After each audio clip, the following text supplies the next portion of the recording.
Electrical system installation. Firstly, the main power cord could get through the circuit breaker with leakage protection, then to connect with the outdoor unit and indoor unit separately. For the air-cool modular unit, we recommend to purchase the power cord that's uniquely for the single module, single circuit breaker, and single main distribution lines. For the breaker, please take the reference as the specification that listed in the technical manual. Power cord laying.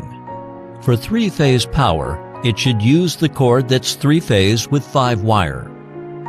While for the single phase, it should use the cord that with 3-wire. The power cord and control line must wear the protection tube separately. The power cord can wear the protection tube or to lay on the viaduct. The protection tube should be made of steel or hard plastic. The protection tube of the power cord should be fixed at a reasonable site. The power cord that get in the equipment space should be protected by a metal soft tube, and the length should not be longer than 1.5 meters.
The communication wire should be rounded with 2 rounds of magnetic ring, and then fixed with tape or stripes.